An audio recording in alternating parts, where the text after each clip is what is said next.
তেতিয়া এইটো দেখছে, এইটো বান্দৰ বুলি কয়, বান্দৰ চাদা। গতিকে যিমানে হাজাৰ টেনশ্যন থাকক, বান্দৰ চাদা খালে টেনশ্যন ফ্ৰী, এইটো মোৰ ফালৰ গ্যাৰাণ্টি দিছোঁ।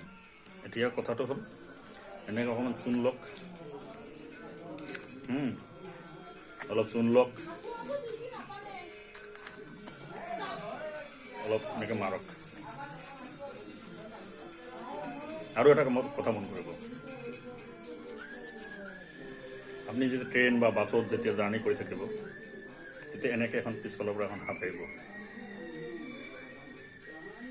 দাদা বা ভাইটি অলপ হ'ব নেকি, গম পাইছে? এনেকৈ এটা আহি থাকিব। সেইটো বাৰু মিলি গ'ল, হাজাৰজনে মিলাই ক'ব পাৰি এনেকৈ কথাটো।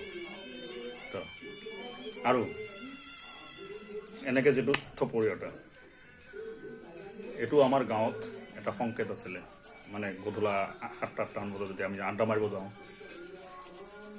মাৰিব যাওঁতে 1, 2, 3 মানে কাৰোবাক কেনেকৈ মাতিলে সেনেকৈ সংকেতটো সেনেকৈ পায়। আৰু ৰাতিটো গৰমে পায়, চাউণ্ডটো বেছি হয়, অলপ জোৰকৈও মাৰা যায়।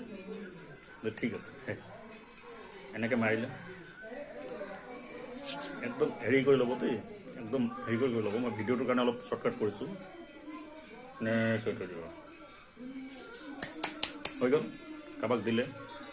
তাৰপিছত আৰু এটা কথা, ইণ্টাৰেষ্টিং কথা কি গম পায় নহয়, এই চাদাটো আপুনি ওপৰত থৈ দিয়ক, এনেকৈ ইয়াতে থৈ পেলাই আপুনি কি কৰিব, ভাত খাব পাৰিব, পানী খাব পাৰিব, যিকোনো কাম কৰিব পাৰিব। আৰু এইটো খোৱাৰ লগে লগে আপোনাৰ হাজাৰ টেনশ্যনমুক্ত হৈ যাব, বিন্দাছ কাম কৰি যাব পাৰিব, গম পাইছে? আৰু ঠিক আছে বাৰু।